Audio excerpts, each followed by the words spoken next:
En las redes, en todos lados, se está hablando de la foto de la celebración de cumpleaños de Fabiola Yáñez. Vamos a hablar de este tema con el diputado nacional Federico Samarvide, que en realidad teníamos pautado una nota con él para hablar de un proyecto de emergencia hídrica, que eso también vamos a hablar, Federico, te lo decimos también. Pero bueno, hoy y a esta hora de la mañana y en las últimas horas, la discusión o digamos el debate está en torno a esa celebración y sobre todo a esta foto que trascendió. Federico, te saludan Juan Pablo Navío, Fernando Costabile y Claudia Durán. ¿Cómo te va? Buen día. Buen día, buenos días a los tres, buenos días a toda la audiencia. ¿Cómo están? Muy bien, gracias por atendernos. Primero quería hacer referencia a, Santiago Cafiero, ya seguramente te enteraste, habló de esta foto en las últimas horas. Gabriel Catopodis, que es el ministro de Obras Públicas, dijo: hay un pedido de disculpa a la sociedad por esto, el gobierno reconoce que se cometió un error. Pero veíamos tu Twitter de hace un ratito nada más, de hace un rato en realidad, que hablabas de el peor presidente desde la vuelta de la democracia.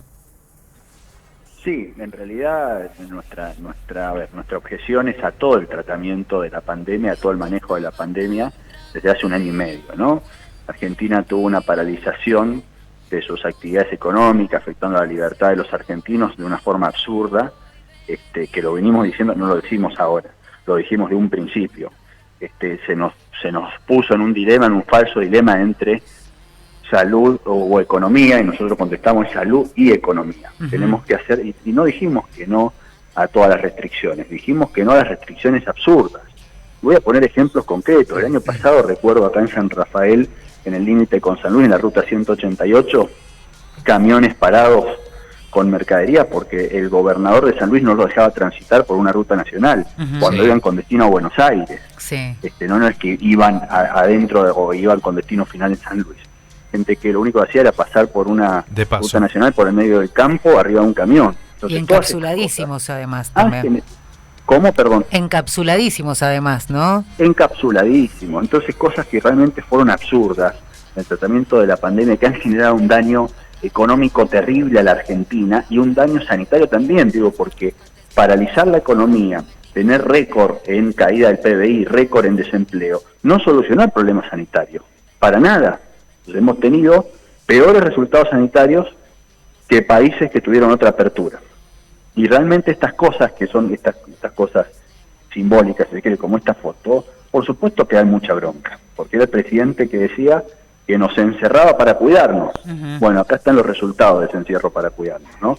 Y tenemos la tranquilidad, yo por lo menos, de que lo dije durante toda la pandemia, a riesgo de que muchos nos llamaran asesinos, ¿no? Entonces, siempre dijimos, priorizamos la salud, pero también hay que pensar en cuidar la libertad de los ciudadanos, y en colaborar o poner todo lo necesario para que la economía, dentro de los límites posibles, siga funcionando y cuidar el empleo y cuidar la producción. Bueno, nada de eso sucedió y acá están los resultados, ¿no? ¿Alcanza con las disculpas?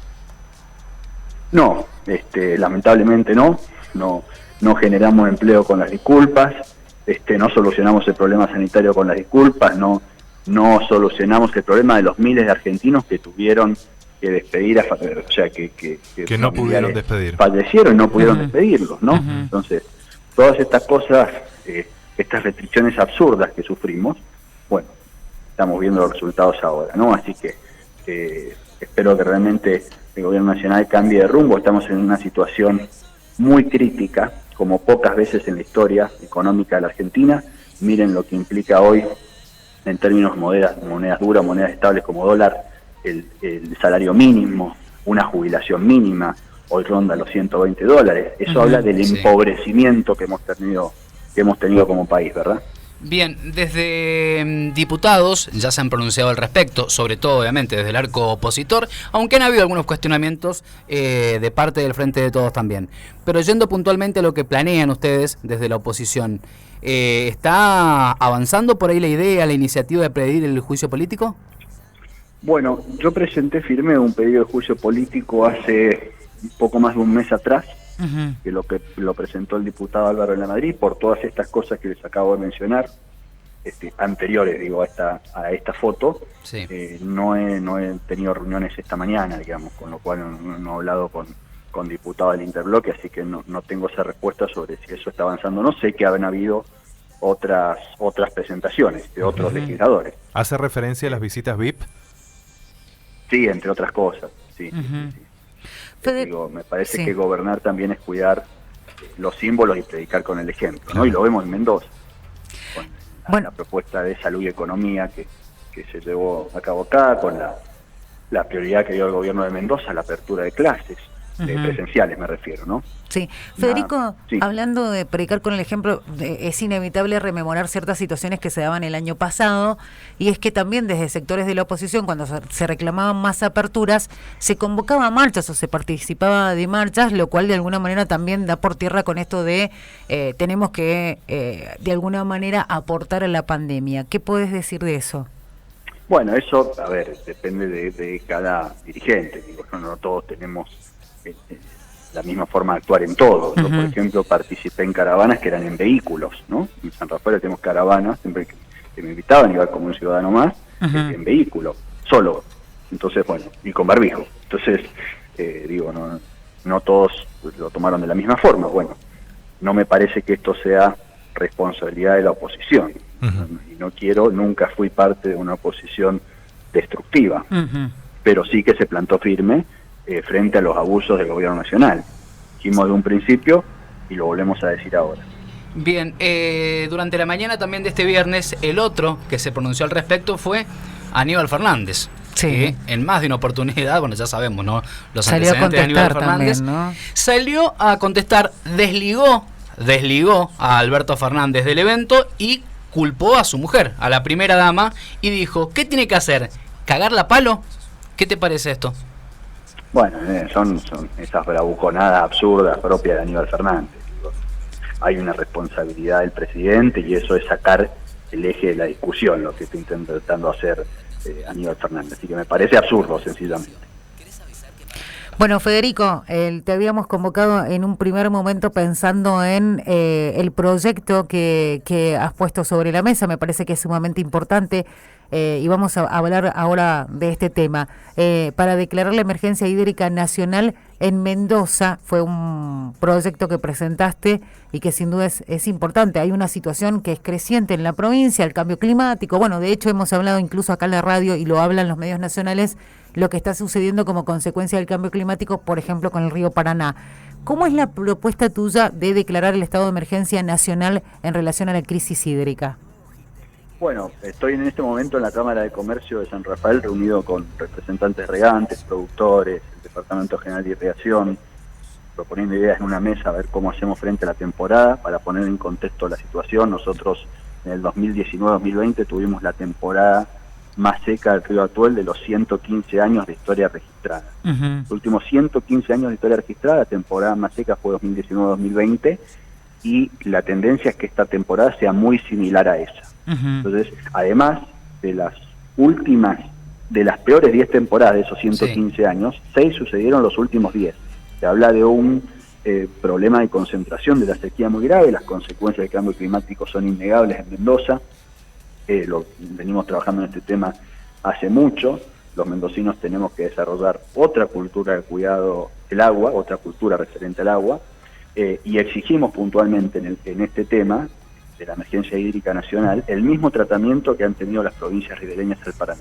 Hubo una bajante en el Paraná también como consecuencia de cambios en el clima y el gobierno nacional decretó la emergencia hídrica, que prevé mecanismos de asistencia a productores, obras públicas que debe o puede realizar el Ministerio de Obras Públicas de la Nación para mitigar el problema, en fin, una serie de beneficios que se le dan a las provincias ribereñas del Paraná. Hace 11 años que estamos en crisis hídrica casi en forma ininterrumpida y no hemos tenido ayudas nacionales, con lo cual planteamos igualdad de condiciones, ¿no? Mediante un proyecto de ley. Te iba a decir que esta sequía también complejiza de cara a futuro la concreción o no, porque hay que decirlo así, por estas horas, de Portezuelo del Viento. Portezuelo del Viento es una obra hídrica de embalse, con lo cual aumentar la capacidad de embalse siempre ayuda en materia de crisis hídrica. Aún, cuando siempre lo decimos, ¿no? Las provincias ribereñas agua abajo van a tener un beneficio de regulación del caudal Colorado por esta obra. Ahora, más allá de eso, lo cierto es que nosotros tenemos que facilitar a los productores la incorporación de tecnología de riego tranqueras adentro. Sí, pero sin el trasvase no sé si va a alcanzar, ¿eh? No, en realidad la disminución del caudal nibio y el retroceso de glaciares lo vamos a tener en cualquier contexto, y no hablemos solamente de los ríos del sur. Todos los ríos, el río Mendoza, el río Tunuyán, tienen los mismos problemas en todos los ríos de la provincia. Entonces, ¿cuál es la salida frente a eso? La oferta de agua no la podemos modificar. Bueno, sí podemos modificar el uso que hacemos en la demanda de ese agua. ¿Cómo mejoramos los canales matrices y primarios y secundarios de la provincia? Tarea que están haciendo el Departamento General de Irrigación y las inspecciones de cauce. La parte pública, si se quiere, del problema, y la parte privada, que es tranqueras adentro. El río Amanto ya se torna inviable en Mendoza, entonces la idea es facilitarle a los productores mecanismos de acceso y créditos blandos para que puedan incorporar tecnología de riego, para beneficio de los mismos productores y también de toda la ciudadanía, porque en un año seco casi el 30% del río Mendoza se destina a Aysán para el abastecimiento del agua potable de Gran Mendoza. Entonces fíjense si no es significativo. Para que haya más disponible agua para riego y también para consumo humano, necesitamos tecnificar el riego en el agro. Así que en eso estamos trabajando.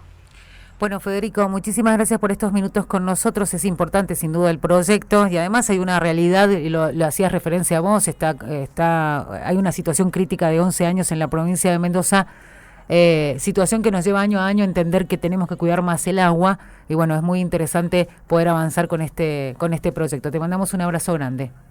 Un abrazo grande y muchas gracias a ustedes por ayudarnos a difundir estos temas, son tan importantes para los mendocinos. Muchas gracias. Hasta luego.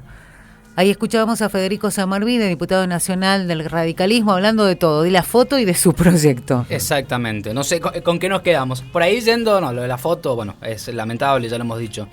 Me llama la atención, está en la Cámara de Comercio del departamento de San Rafael. Sí. Entidad que por estas horas está enemistada, lo voy a decir así, con las intenciones del oficialismo provincial respecto al tema Portezuelo. Sí. En el sur no quieren saber nada, y lo digo con conocimiento de causa, con que se concrete Portezuelo sin el trasvase del Río Grande al Atuel. Exactamente. De las aguas del Río Grande al Atuel. Por eso por ahí me llamaba la atención y le preguntaba por el tema del trasvase. Y el tema de la sequía, a nivel general, es uno de los temas que más preocupa al gobierno, ahí sí, nacional. Sí, porque además es una situación que Mendoza lleva mucho tiempo, y ahora la situación que están viviendo con el río Paraná desnuda algo, es increíble, ¿no? Pero tiene que pasar en el Paraná para que se den cuenta tal vez de lo que está pasando en otras partes del país, ¿no? Seguro. Pasan los incendios y bueno, siempre se habla de la sequía cuando hay un incendio, pero a veces da la sensación que, bueno, en el momento acuden, ayudan, mandan a los del Plan Nacional de Manejo del Fuego a trabajar, pero después queda en la nada, sí, ¿no? Ese es otro tema que vamos a tener que seguir de cerca la semana que viene, porque han habido un par de renuncias bastante llamativas y polémicas. Bueno, a empezar a trabajar, porque esto es inminente, el cambio climático está acá, hay consecuencias y bueno, hay que trabajar a partir de eso.